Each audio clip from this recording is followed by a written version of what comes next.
Ìyẹn olólùfẹ́ Kúnlé Ìjẹ̀ṣà káàkiri àgbáyé àti ìyẹn ọmọ Nàìjíríà.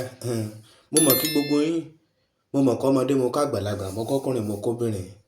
Ìwọ ìyẹn olólùfẹ́ Kúnlé Ìjẹ̀ṣà. Fọ́nrán mo mọ̀ tó mú wá sétí gbọ́ yín ní wájú bẹ́ẹ̀. Fọ́nrán ó mọ̀ wà nílẹ̀ tá a máa wádìí òtítọ́ rẹ̀ mọ̀ ni o. Òun ó dájú ní pé ká mọ̀ rí òun á mọ̀ gbẹ̀yìn ọ̀rọ̀ o. Ọ̀rọ̀ Mohbad gbọ́dọ̀ lọ bẹ́ẹ̀ láì jẹ́ pé ènìyàn kan rí di ọ̀rọ̀ ọ̀hún. Ìwọ ìyẹn olólùfẹ́ Kúnlé Ìjẹ̀ṣà wọ́n mọ̀ dájú ní pé ká mọ̀ rí di ọ̀rọ̀ ọ̀hún bẹ́ẹ̀ ni torí ká yè dídì rẹ̀ náà láfi dáná dúró láti jọ ìlú lọ́rọ̀ Justice for Mohbad. Ńgbọ́ ṣe rí kéèsì Mohbad etí débi tó jẹ́ pé gbogbo rẹ̀ á níyànjú bẹ́ẹ̀. Ìwọ Mrs. Bukky náà ti yá jáde bẹ́ẹ̀ wọ́n ti padà dé bẹ́ẹ̀ wọ́n ti yá sọ̀rọ̀ wọ́n ti wá túkúlẹ̀kúlẹ̀ ọ̀rọ̀. Madam Bukky ti jáde wọ́n ti yá túkúlẹ̀kúlẹ̀ ọ̀rọ̀. Ìwọ ṣe wá rí àṣírí tó wà nínú fọ́nrán kódà ṣe rí ọ̀pọ̀n lọ́ọ̀yà tó wá ń dù kéèsì ní tẹ́lẹ̀. Ńgbọ́ wọ́n ti dá ọ̀pọ̀n lọ́ọ̀yà ń dúró bẹ́ẹ̀ wọ́n ti yí kán yà àjòkó nílé rẹ̀ wọ́n ti handle kéèsì lé àwọn ànádá lọ́ọ̀yà lọ́wọ́. Àwọn lọ́ọ̀yà mìíràn wọ́n ti gba kéèsì ọ̀hún bẹ́ẹ̀ lọ́wọ́ lọ́ọ̀yà tó jẹ́ pé ṣe náà ṣe kéèsì ọ̀hún já àrídì ọ̀rọ̀ ọ̀hún wọ́n ti gba kéèsì ọ̀hún lọ́wọ́ rẹ̀ bẹ́ẹ̀. Àní ìyẹn á gbọ́ kúlẹ̀kúlẹ̀ ọ̀rọ̀ nínú fọ́nrán. Ńgbọ́ ìyẹn olólùfẹ́ mi ní ti gbọ́n kankan ìwáyà gbọ́n tí Mrs. Bukky sọ nínú ọ̀rọ̀ gbogbo bí ṣe lọ lórí ọ̀rọ̀ Mohbad gbogbo tí ọ̀rọ̀ ọ̀hún tó kàn gbogbo èyí tí yẹn ènìyàn mọ̀ pọ́n náà wà nídìí ọ̀rọ̀ ọ̀hún ìwáyà gbọ́rọ̀ ọ̀hún ìmọ̀jẹ̀mẹ̀gbà yẹn lákòókò ìwáyà gbọ́. 2024. Yeah? Baba had this solicitor that has no chamber. Solicitor ènìyàn ṣòro. Am I communicating? He had been deceiving Baba. He had been messing Justice for Mohbad up. Thank God I got some information which I put out there. Because gbogbo ìgbà tó ti sọ pé òun ṣe lawyer fún Baba ni instinct mi mo ti ní reservation lórí ọ̀rọ̀ man náà. Am I communicating?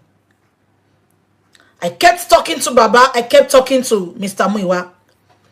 They refused to listen until when the deed was done. But to God be the glory, there is a reason for everything. Baba sent him a letter. Don't think nothing is working, everything is just gone like that. No. Shengbami. Baba gba oyè lọ́wọ́ ẹ̀ wọ́n rọ̀ lóyè ipe kò lè jẹ́ lọ́yà àwọn ọmọ. Shengbami. Baba wa lọ bá lawyer Wahab. I'm going somewhere. Baba sọ fún lawyer Wahab pé henceforth lawyer Wahab San Wahab làwọn fẹ́ jẹ́ kó take everything.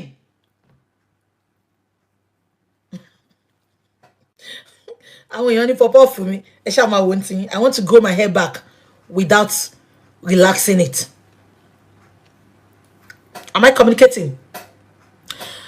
Now, Baba went to Wahab to speak with Wahab. Wahab they sọ pé according to the etiquette of bó tẹ̀ jẹ́ pé kò ń ṣe lawyer ṣáàjà ń bẹ́ẹ̀lì ni Wasabi gan ó lóye jùlọ. But just because Aloba's family presented ènìyàn ṣòro to Wahab still have to respect that fact. So ìgbà tí Baba lọ sọ fún lawyer Senator Wahab pé ẹni ńkọ́ àwọn ò fẹ́ bá ṣiṣẹ́ mọ́ kàn jẹ́ kó máa lọ. Wahab dẹ̀ sọ pé okay, I need a written letter láti sọ pé ẹ ti terminate appointment man yìí. Am I communicating? Wọ́n dẹ̀ pé man yìí ó lóun máa kọ lẹ́tà, ó kọ́kọ́ fi bí 1 month ló fi maneuver. Am I communicating? Ṣé ń gbọ́ mi? Eventually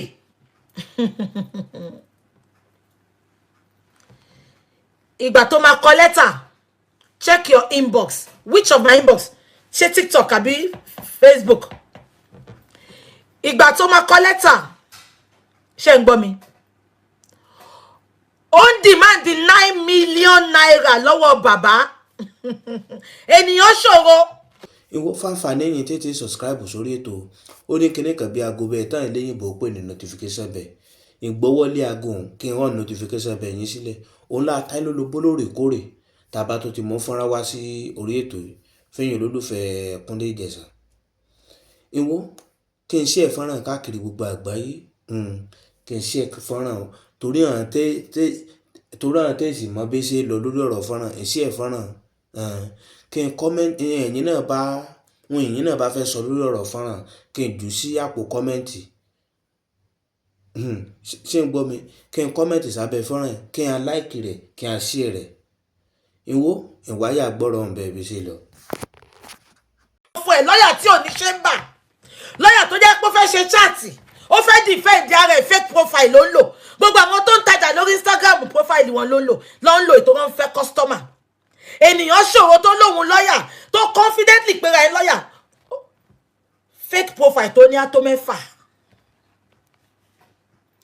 Ó ní kí bàbá san 9 million.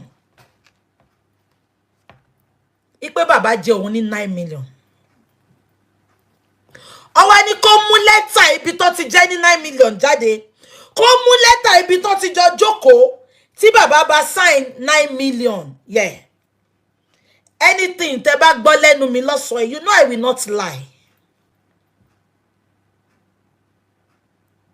You know I will not lie. I'm telling you for free now. He demanded for 9 million. For doing nothing. He never did anything. Kàkà bẹ́ẹ̀, ìṣòro ló kó wá sínú justice for Mohbad. On intelligence here ló gbé wá no justice for Mohbad. Am I communicating? That was when there's something now. I didn't say 90 million. 9 million. Ṣé ń gbọ́ mi?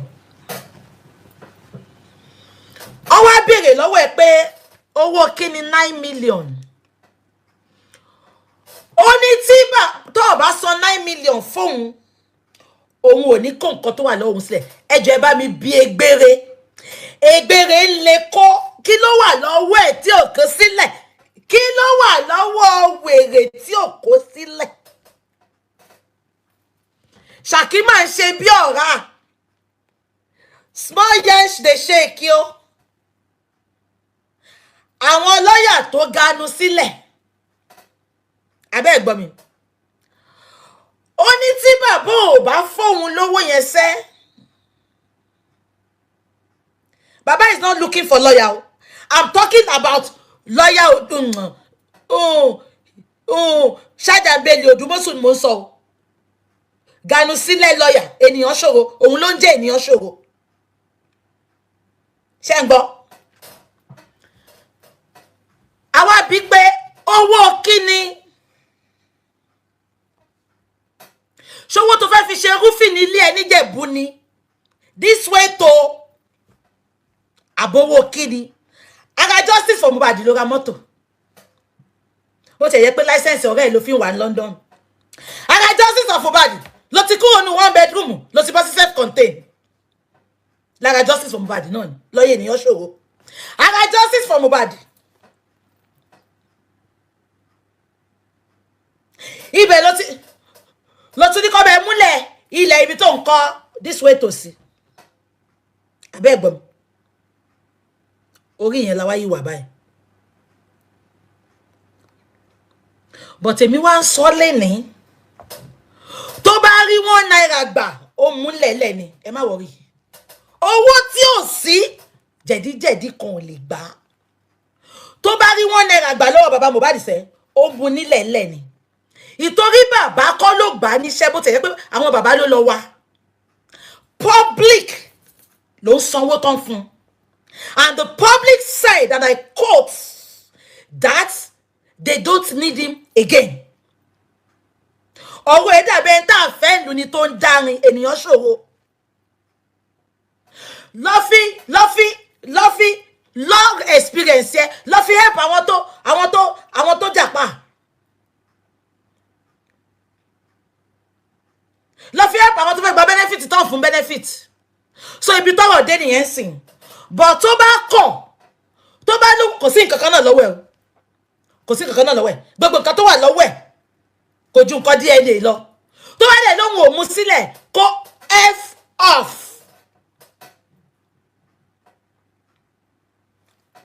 Àti ní Pakistan we are gonna start again and we are starting again anyway. Tí n bá shock yẹn ní believe Ashana who is your friend Iya Mohbad dá àwọn ọ̀rẹ́ mi wọ́n ti miss mi bàjẹ́ abájọ tí náà ṣànà ń dùn ṣé kí n ṣọ́kì lọ́yà tó ní kán lọ fún DNA àwọn àṣànà sọ fún pé sẹ́ ibi méjì lẹ́kọ̀ọ́ lọ́gbọ́dọ̀ ti ṣe DNA ẹ̀rí tí náà ṣànà ń dùn aṣáná ó tọ́jọ́ mẹ́ta ọmọlá ṣáná wọlé abẹ́ ẹ̀gbọ́n mi kẹ́ lè mọ ibi tí Ọlọ́run yọ wá lọ́wọ́ ènìyàn ṣòro dé ṣé kí n ṣọ́kì lọ́yà tí hospital tí àṣànà tó ti lọ ṣe hospital tó sọ pé ó lọ ṣe tó mú ya Mohbad lọ ṣe DNA tí mo kọ́kọ́ tú àṣírí wọn hospital yẹn is one of the hospital tó fẹ́ lò fún DNA gangan the original DNA ènìyàn ṣòro dẹ̀ gbà fake lawyer from the pit of hell ó dẹ̀ gbà ẹ̀rí pọ́nlọ́ yọ wáṣá Lagoon hospital ẹ̀ ṣe is one of the hospital tó fẹ́ lò Odumosu dẹ̀ gbà láti lọ jẹ́ kán lọ hospital yẹn hospital tó ti lò tẹ́lẹ̀ ṣẹ́rí pọ́nlọ́ ló yọ wá mo ṣẹ̀ṣẹ̀ gbọ́ yẹn ni o tí n bá ti gbọ́ máa ti já yín sí tipẹ́.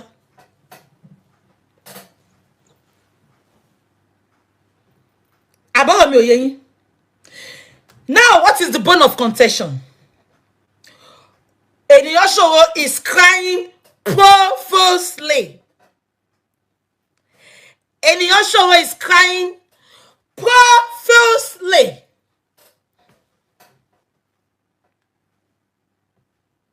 Abẹ́ gbọ́ mi.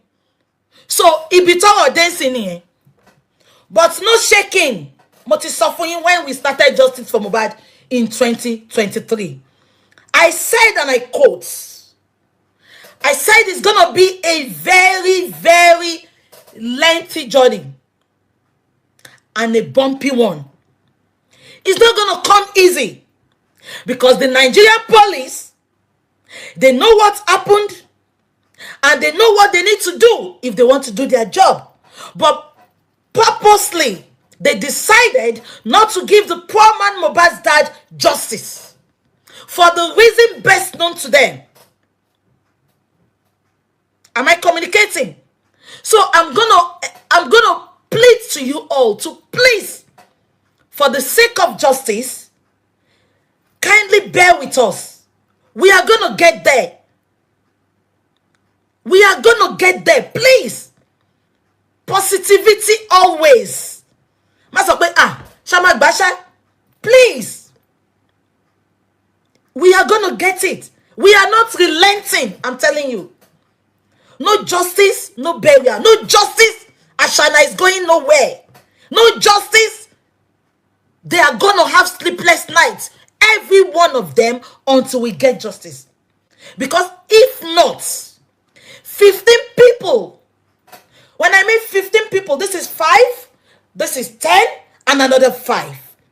15 people were in that apartment when Mohbad died that sad Monday. Up till today, I refer to Eyokan. Up till today, the police left the suspect. They are running after the witnesses. Nigeria police, make it make sense. Make it make sense.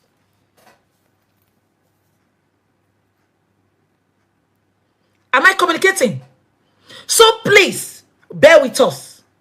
I just want to tell you tonight that Wahab Shittu is going to be handling everything regarding Mohbad. Am I communicating?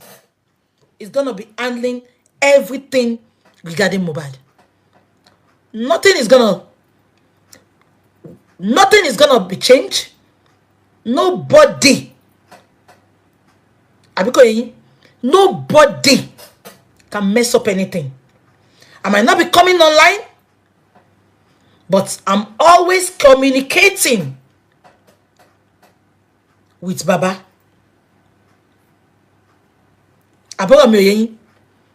So please bear with us.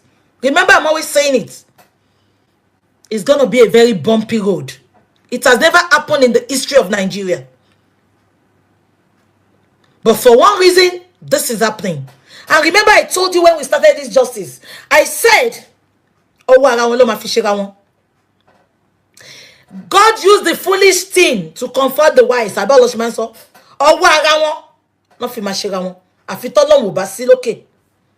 Am I communicating? So that is that. Now let's go into the analyze that one. Before I start, I saw it. I was sent a video while I was fasting. Bella Shmuda, Elenu Pepaye, Elenu Peacock. Let me tell you what these people do. They know without Mohbad's name, they cannot get to the promised land. Am I communicating? One my better Mohbad, loruko Mohbad. Kò sẹ́ni tó ń gbóhùn wọn, inú agijù ló wà. Do you know what he did? Bella Shmuda. Ẹnu ẹ̀ dàbí peacock.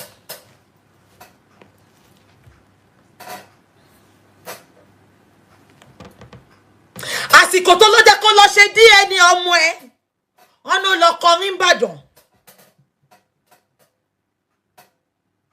Ṣé bàbá ńlá bàbá ẹ Bella Shmuda, ṣé òun ló confirm fún ẹ pé àtọ̀ Mohbad ló fi Big Papa Lolo? Ó wá lọ sí Ìbàdàn. Ó ti kọrin, ó ti kọ sọ́tún, ó ti kọ sósì. Ó rí pé wọn ò wò wọn dáhùn lóhùn. Ó wá lọ gbé Papa Lolo sókè. Ó wá ní ọmọ Mohbad ní Ọlọ́run á bí ẹ́ ẹlẹ́nu peacock.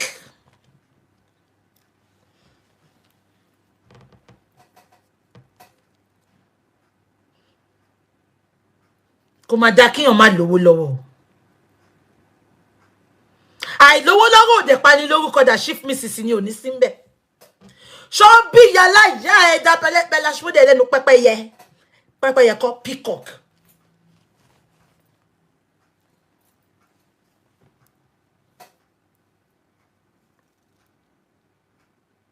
Èyí tó gbé dání ò tí lọ ṣe DNA lórí ẹ̀. Àbọ̀ sọ pé pé ó lè lọ́mọ tó wà lọ́wọ́ ẹ̀. Ṣó sọ pé pé ó lọ ní? Ẹ̀yin jati. You call yourself Mohbad's friend. Up till today, none of you could come out to fight for that boy. Bọ́tà láti sọ pé sẹ́, bọ̀bọ́ yóò lè kú bẹ́ẹ̀.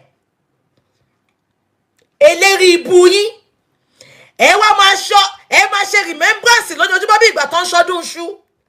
Bí ìgbà tó ń ṣe New Yam Festival. Bella Shmuda, orí ẹ̀ làdàbí bàbá Mohbad máa ti kọ́kọ́ bẹ̀rẹ̀. Àdàbí àbí wọn o, àdàbí àbèrè. Mo pa láṣẹ ni Bella Shmurda BS Bella Shmurd BS ẹlẹ́nu peacock. Mo pa láṣẹ ni mo dálábà lọ reverse nǹkan tó sọ yẹn. Padà lọ sí Ìbàdàn kó lọ reverse ẹ̀.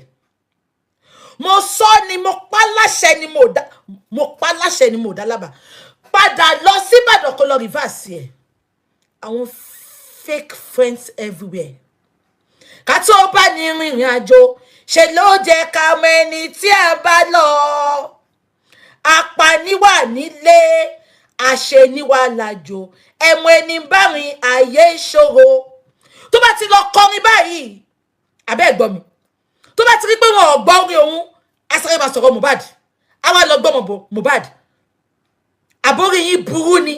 Mo ti ní mi ní fi èní ṣépè mi tiẹ̀ tí ṣépè náà àní ṣépè o. Àní máa ṣépè wọn lórí mi tiẹ̀ ṣépè náà tẹ́lẹ̀. Èpè mi àdúrà ni. Ìlàjẹ èpè wa àdúrà ni. Màmá bá wọn búlà jẹ́ o. Màmá bá wọn búlà jẹ́ o. Ẹlẹ́nu pẹ́pẹ́yẹ. Ẹ mọ̀ bí ẹnu pẹ́pẹ́yẹ máa yàmà. Ó dàbí handkerchief táwùsá ti fi nojú tó ti dọ̀tí.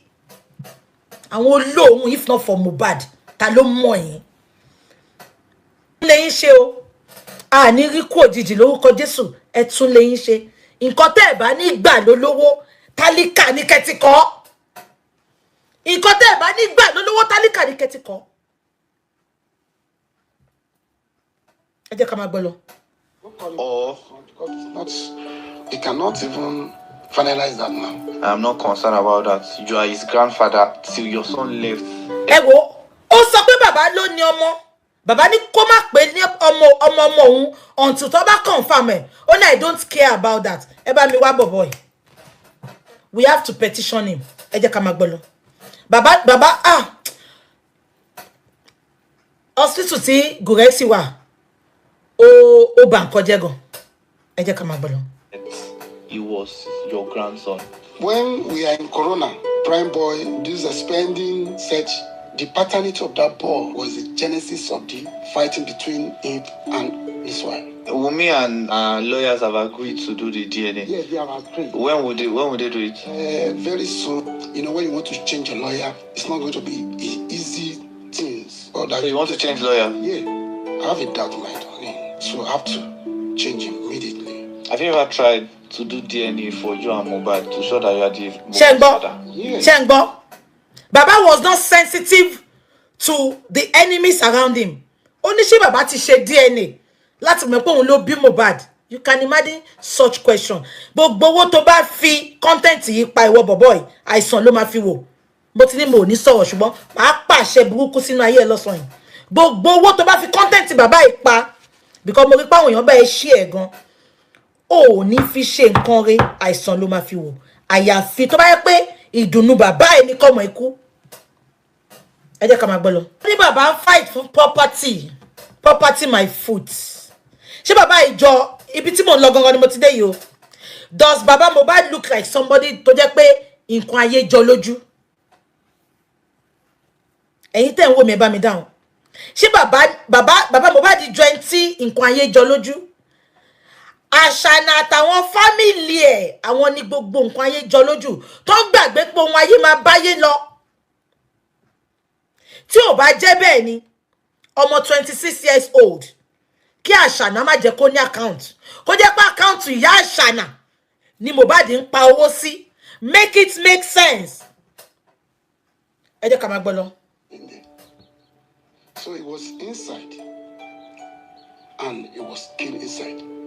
There's nothing like tracings of Naramali. Even Naramali wasn't in Nigeria then when he died. So you are sure that it wasn't Naramali that killed him? Not the one. Mohbad died September 12, 2023. This is 2025 and the cause of his death still remain unknown. Have you ever met him after that time? Maybe in your dream? It even happened recently on the 3rd. Exactly. Respect he visited me. What did he say to you? It's not what I can be discussing with anyone. Have you ever cried because of this issue before? A lot. Wọ́n ti jojú ìmọ́lẹ̀ nínú ayé. wọ́n má má tún fẹ́ jókòó ẹ̀ o Ọlọ́run. Ènìyàn ni mí, èmi ò mà lágbára bàbá mi. If you had the opportunity to meet Mohbad ever, just one more time, what would you have? Lẹ́sìn ló pe bàbá pé kí bàbá kására kó play along.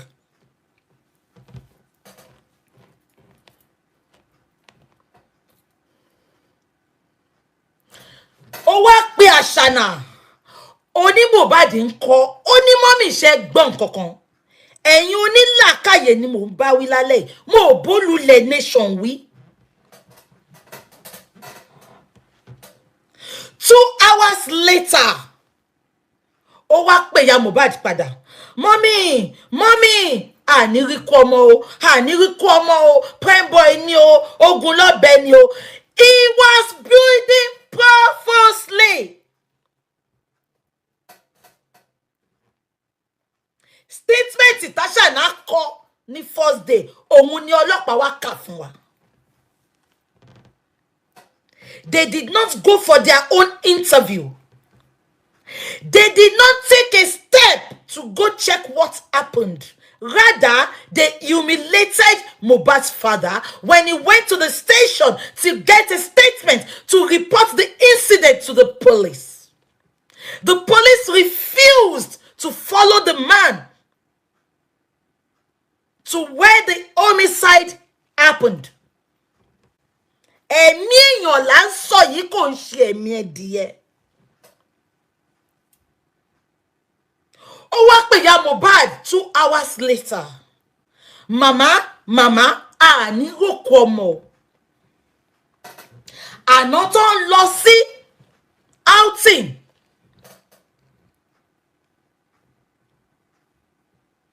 Wọ́n ní prime boy ogun lọ́bẹ̀. Ọlọ́pàá náà bọ́ta.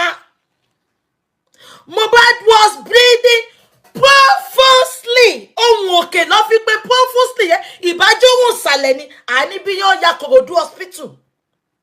Ẹ ń gbé Mohbad bọ̀ láti Kòròdú.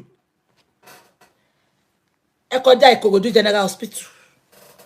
Ẹ kọjá Ketu Hospital. Ẹ kọjá My 12 Hospital.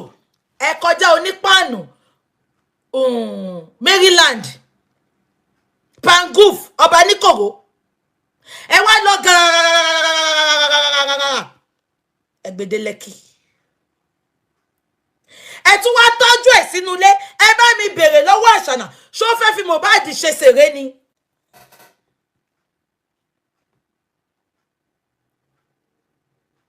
I am telling you this evening, go and keep it on your left hand so that you are not going to eat with it and forget what I've said tonight. I am telling you and I am putting it to you all again. There was no nurse. There was no nurse. They brought in the second nurse to come and cover up. Up till today, Mobiti nurse yẹn ti ṣe graduation. Up till today, rẹ̀ tó sọ pé òun mọ̀ nurse yẹn ní hospital tó ti ń ṣiṣẹ́. Am I communicating?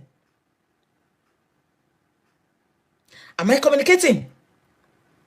They purposely covered up for Mohbad's nurse. That was why when they arrested the other nurse tó ń ta okó àtòbò, ìgbà tó arrest ẹ̀, ó ní Àṣànà set me up.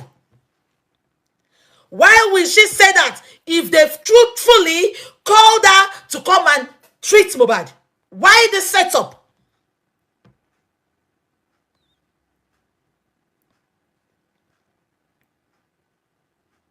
Ó wá dijọ́ Monday. Àṣànà sọ pé prime boy ló gún lọ́bẹ. Prime boy tó sọ pé ó gún lọ́bẹ yẹn, sáré lọ sí police station kẹ́ lọ report to prime boy.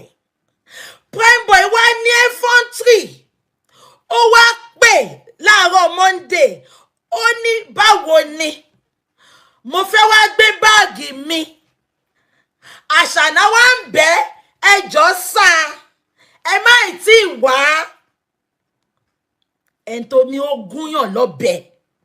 ó lóun fẹ́ wá gbé báàgì ta ni ò bá kọ́kọ́ wá èpè ayérayé kó gbéṣẹ́ pé ṣáyé ò fẹ́ bàjẹ́ àyà máa kó ẹ o ó pa mí lọ́kọ ó tún ló fẹ́ wá gbé báàgì kó wá ṣe live video kó bá ya gbogbo báàgì ẹ̀yẹn báyìí ó wá ṣe ọwọ́ báyìí the last time I checked ọwọ́ báyìí mean please don't come. Ìgbà tó mọ̀ pé prime boy ló gún Mohbad lọ́bẹ kí ló dé tẹ́ lọ tọ́jú Mohbad sínú ilé lábẹ́ staircase bí ṣeré. Why didn't you drive down to the police station to report the incident? You waited for a carpenter, Mohbad's father. And mind you all, this same Mohbad's father, when he was called, they told him on his way to Mohbad's house to go back, that everything had been sorted. Please call Ashana for me.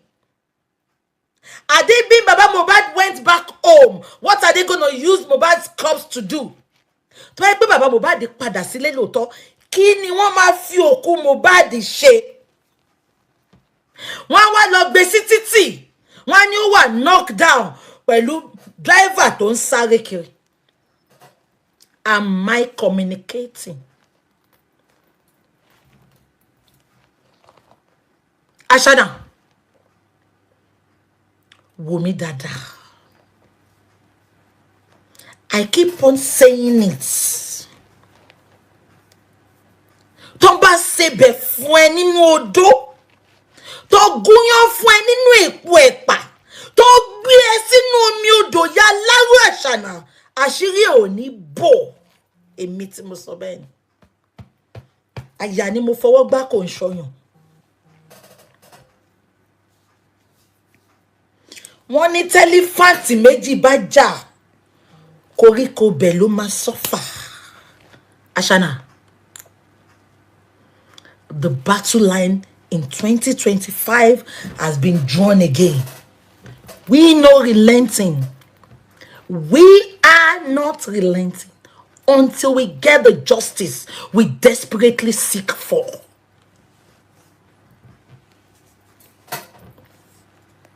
Ashana, ìwọ ló pa Mohbad. Ìwọ ló pa Mohbad. I am putting it to you, Ashana. Ìwọ ló pa Mohbad. And Mohbad's corpse will haunt you for the rest of your life. Omori igba òkè nísinmi.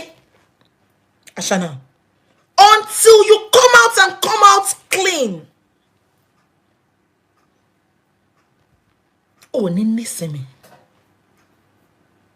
Mi fẹ́ mọ̀ bí tó fẹ́ dé. Mi fẹ́ mọ̀ protection tó fẹ́ fún ẹ. Ṣó mọ̀ nǹkan tó ń pè ní divine peace, internal peace. Ó lè ní. Ó ti sá fún ẹ níjọ́ tó ti dá Mohbad lóró. Ó ti sá fún ẹ níjọ́ tó ti dá bàbá Mohbad lóró.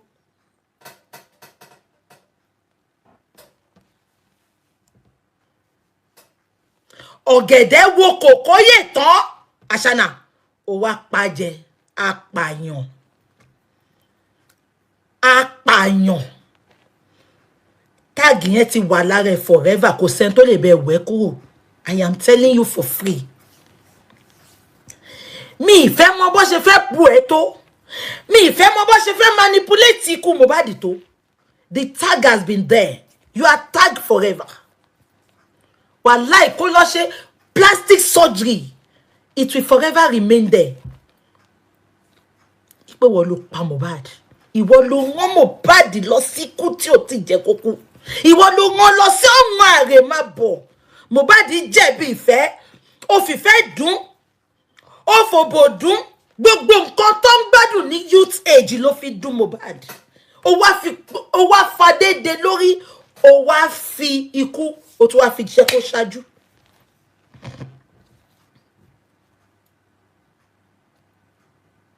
Gbogbo yẹn máa wò mí. Wọ́n máa ń pe lady kan ní, mo ti gbàgbọ́ ọkọ lady yẹn. Ambassador man kan tó wà ní Spain, Demola Seriki. lady, I think she 40 ni. Òun ni second wife Demola Seriki. First wife Demola Seriki Wosila ni àbúrò ọkọ ya. Ṣé ń gbọ́ mi? Demola Seriki ti kú láti 1 year. Demola Seriki yìí ó fẹ́ yàwó ìtí gbogbo ayé mọ̀ọ́mọ̀ ni o. Àti ìgbà tí Demola Google Demola Seriki rẹ̀ tí mo sọ. Ambassador Nigeria sí Spain ni. Ṣọlá pé God bless you. Àtijọ́ tí Demola Seriki ti kú, Ṣọlá pé ò jára ayé kò jèrò ọ̀run. Update máa yẹn ló máa fi sí lójoojúmọ́. Ìgbà tí máa yẹn pé 1 year tó kú ni girl yìí ṣẹ̀ṣẹ̀ ń túraká. Ashana, make it make sense. Mohbad kú táìkú, báwo ló ṣe wà very very easy fún ẹ láti move on. Omiyale said, and I quote, ó nígbà tí gbogbo ìlú mọ̀nù Mohbad, ó ní Ashana ò mọ̀nù Mohbad.